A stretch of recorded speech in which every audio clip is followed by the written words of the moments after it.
Malkajgiri bus stand నడి road మీద జరిగినటువంటి తతంగం కానీ మీరందరూ చూడడం జరిగింది. ఈరోజు బడుగు బలహీన వర్గాలు ప్రత్యేకించి మా బీసీ బిడ్డల మీద జరిగినటువంటి దాడికి వారిని పరామర్శించాలనేటువంటి ఉద్దేశంతో ఫస్ట్ చిన్న యాదవ్ గారి దగ్గరికి, అదేవిధంగా జగదీష్ గౌడ్ గారి దగ్గరికి, మండలి రాధాకృష్ణ యాదవ్ దగ్గరికి, వెంకయ్య గారి దగ్గరికి, అదేవిధంగా రాము యాదవ్ గారి దగ్గరికి రావడం జరిగింది. నేను ఈ రాష్ట్ర ముఖ్యమంత్రి గారిని ప్రశ్నిస్తున్నా. అంటే ప్రభుత్వాలంటే ప్రజాస్వామ్యం అంటే ఇదేనా? అంటే నడి రోడ్డు మీద ఎవరు పడితే వాళ్ళు కొట్లాడుకోండి, కొట్టుకోండి. మా పార్టీ వాళ్ళైతే మేము పూర్తి స్వేచ్ఛ ఇస్తాము అని చెప్తుండ్రా? మీరు సమాజానికి చెప్పవలసినటువంటి అవసరం ఉన్నది. ఎందుకంటే ఈ రోడ్డు బస్టాండ్ మీద ఏం జరిగింది? దగ్గర దగ్గర 40-50 కార్లతో వచ్చి నడి రోడ్డు మీద బానట్టు మీద ఎక్కి కూర్చుంటే మరి పబ్లిక్ ఇంత ఇన్కన్వీనియన్స్ జరిగినా, డిస్టర్బెన్స్ జరిగినా పట్టించుకునే పరిస్థితి లేదు.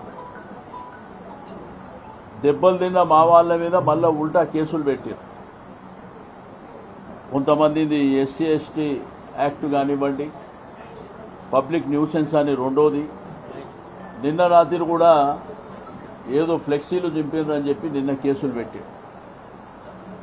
నేను పోలీస్ వ్యవస్థకు, రాష్ట్ర డీజీపీ గారిని కూడా అడుగుతున్నా, ఈ రాష్ట్రంలో లా అండ్ ఆర్డర్ ఎక్కడ పోయింది?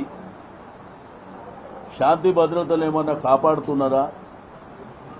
ఇంత పెద్ద ఎత్తున జరిగే మాంకాళి బోనాల ఉత్సవాలలో మల్కాజిగిరి ప్రాంత ప్రజలు భయపట్టుకుంటా పండుగలు చేసుకోవాల్సినటువంటి అవసరం ఉన్నదా అని నేను ఈ ప్రభుత్వాన్ని డిమాండ్ చేస్తున్నా. ఈరోజు ప్రభుత్వాలు అనేది శాశ్వతం కాదు. ప్రభుత్వాలు వస్తుంటాయి, పోతుంటాయి. కానీ వ్యవస్థలు ఏవైతే ఉన్నాయో వాళ్ళు వ్యవస్థలను కాపాడవలసిన వాళ్ళు అది దారిన వదిలేసి రాము యాదవ్ని చంపడానికే ప్రయత్నం చేసినటువంటి సంఘటన పాత్రికేయుల సమక్షంలో జరిగింది. ఆ తర్వాత పోలీస్ స్టేషన్కు వందల మంది కాంగ్రెస్ పార్టీ నాయకులు పోలీస్ స్టేషన్ కూర్చుందనుకుంటా పోలీస్ స్టేషన్లకు లోపలిపోయినా వాళ్ళని ఏమనే పరిస్థితిలో లేదు. అంటే ఈ రౌడీయిజం, గుండాయిజం అనేది ఈ రాష్ట్రానికి మంచిదా? ఒక్కసారి ప్రభుత్వం, ముఖ్యమంత్రి గారు ఆలోచించుకోవాల్సినటువంటి అవసరం ఉన్నది. మేమందరం బీసీ నాయకులము, మేమందరం ఇక్కడికి వచ్చింది ఇక మీదట ఈ రాష్ట్రంలో ఏ బీసీ నాయకుడి మీద ఎటువంటి దాడులు, అగత్యాలు జరిగినా కానీ మేమందరం అక్కడ ఉంటాం, మీరందరూ ధైర్యంగా ఉండాలని చెప్పి నేను ఈ సందర్భంగా తెలియజేస్తా ఉన్నాను. ఇదేమి పద్ధతి? అసలు ఒక శాంతియుతమైనటువంటి వాతావరణంలో ఉండే మల్కాజిగిరిలో ఈ దౌర్జన్యకాండ, వ్యక్తులని టార్గెట్ చేస్తూ, మనుషులను టార్గెట్ చేస్తూ, రాజకీయాలలో గెలుపు ఓటమి అనేది సర్వసాధారణం. ఇప్పుడు మరి రాజశేఖర్ గారు గెలిచిండ్రు, ప్రజలు అభిమానించారు, ఆదరించారు, కార్యకర్తల అండదండలు, బలము, మా కార్పొరేటర్ల బలం, ప్రజలు కూడా ఆదరించారు, గెలిచిండు. ఆయన ప్రజల మధ్యన ఉండి ఆయన కార్యక్రమాలు చేసుకుంటూ ముందుకెళ్తూ, మా కార్పొరేటర్లు కూడా అదే పద్ధతిలో పనిచేసుకుంటూ పోతున్నారు. అసలు బోనాల చెక్కుల పంపిణీ అనేది ఈ భారతదేశ చరిత్రలో ప్రవేశపెట్టింది కేసీఆర్ గారు. పండుగల పూట బోనాలు చేసుకున్నటువంటి వాళ్ళు బ్రహ్మాండంగా చేసుకోండి, చందాలు వసూలు చేయకండి, ప్రజల దగ్గరికి, ఆఫీస్ షాపుల దగ్గరికి పోయి వసూలు చేయకండి, ప్రభుత్వమే మీకు ఆర్థిక సాయం చేస్తుందని ప్రవేశపెట్టిన మేము. మీరు కొనసాగిస్తున్నారు, సంతోషం. కానీ ఇదేంది? మమ్మల్ని ప్రజలు ఓటేసి ఎందుకు గెలిపించారు? అంటే ప్రోటోకాల్ అక్కర్లేదా? అంటే ముఖ్యమంత్రి గారు కూర్చొని ఉంటే మేము పోయి నువ్వు ఆ సీటు మీద పక్కన జరిగిపో మేము కూర్చుంటాం అంటే బాగుంటుందా? ఎవరికైనా ప్రోటోకాల్ అనేది ఒక గౌరవప్రదమైనటువంటి. మా ఎమ్మెల్యే గారు మా కార్పొరేటర్లు అక్కడ పోయే వరకే వేరే వాళ్ళు అక్కడ కూర్చోడు. అక్కడ వచ్చినటువంటి ప్రభుత్వ విప్పు బీర్ల ఐలయ్య గారు కూడా చెప్పింది ఎమ్మెల్యే గారికి కార్పొరేటర్లకు ఆ ప్లేస్ ఇవ్వండి అని చెప్పిండు వాళ్ళందరి ముంగట్నే. అయినా ఇవ్వకుండా మేము ఓడిపోయినామని వీళ్ళ మీద దౌర్జన్యం చేసి చంపేటువంటి ప్రయత్నం జరుగుతుందంటే ఎవరు ఊరుకునే సమస్య ఉండదు. కొట్లాడుకునుడు కొట్లాటనే పరిష్కారం అంటే టీఆర్ఎస్ పార్టీ ఎప్పుడైనా బీఆర్ఎస్ పార్టీ సిద్ధంగా ఉంటుంది. ఎందుకంటే ఉద్యమం నుంచి వచ్చినటువంటి పార్టీ కాబట్టి దయచేసి నేను కోరుకునేది ఒకటే, ప్రజలు ఒక శాంతియుత వాతావరణంలో ప్రశాంతమైనటువంటి జీవితం గడుపుతున్నటువంటి ఈ ప్రాంతంలో మరి ఈ గుండాయిజాలు రౌడీజాలు దౌర్జన్యాలు కొట్టడము తిరిగి మళ్ళా కేసులు పెట్టడం, పోలీస్ వ్యవస్థ కూడా దెబ్బలు తిన్న వాళ్ళ మీద ఇబ్బంది పడ్డ వాళ్ళ మీదనే కేసులు పెట్టడం, మరి ఈ విధమైనటువంటి మరి పద్ధతి వాళ్ళ మాన్యువల్లో ఎక్కడుందో నాకు అర్థం కాలే. కానీ ఇక మీదట ఇవి సాగవు. ఇక మీదట ఇదే విధంగా కొనసాగిస్తే తప్పకుండా చట్టసభలు ఉన్నాయి, చట్టసభల్లో ఫైట్ చేస్తాం, అవసరం అనుకుంటే న్యాయ పోరాటం చేస్తాం. కాబట్టి విఘ్నులైనటువంటి మల్కాజిగిరి ప్రజలు ఆలోచించుకోవాలి, ఇది మన సాంప్రదాయమా, మన పద్ధతులా?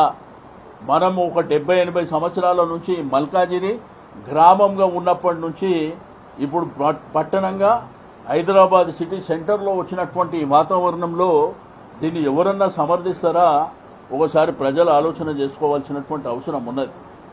మాట్లాడితే బూతు మాటలు మాట్లాడితే దౌర్జన్యాలు చేయడం, ఎక్కడ పడితే అక్కడ 40-50 బండ్లు వేసుకొని తిరగడం, ఇది మంచి పద్ధతి కాదు.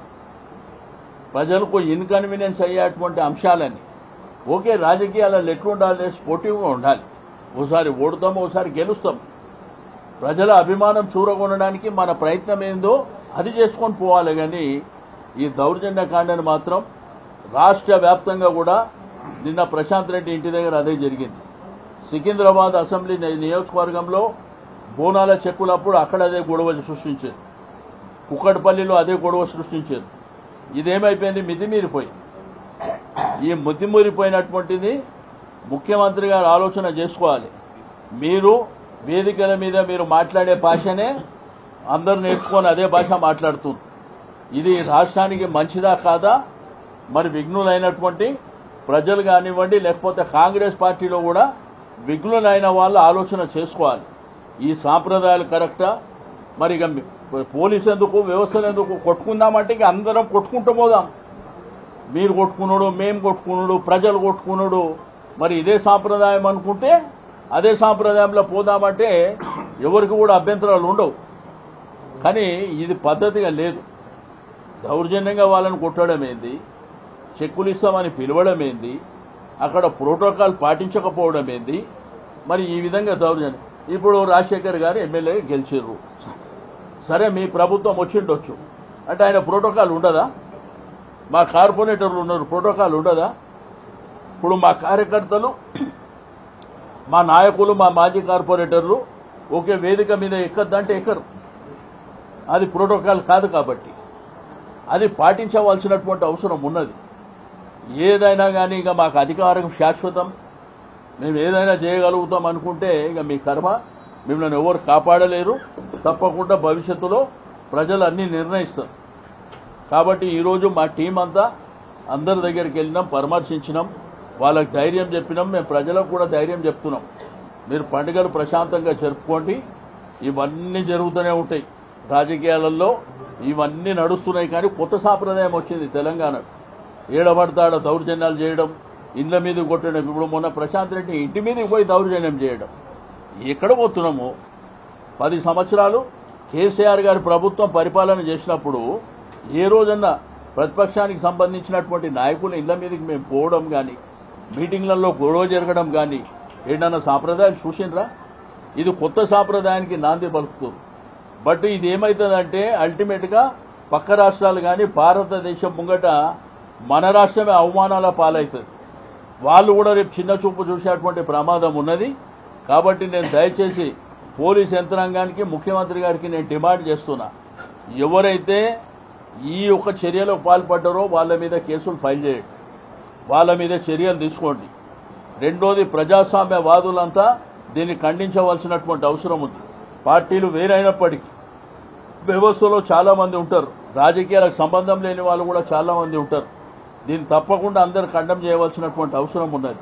ఇక మేము కక్షలు పెంచుకుంటూ పోతాం, మనుషులను చంపేస్తాం, మనుషులని ఎక్కడ పడితే అక్కడ కొడతాం అనుకుంటే డెమోక్రసీలో ఎవరు ఒక్కోసారి రెవల్యూషన్ వచ్చిందంటే పీఠాలు కదిలిపోతే అది గమనించుకోవాల్సినటువంటి అవసరం ఉన్నదని చెప్పి నేను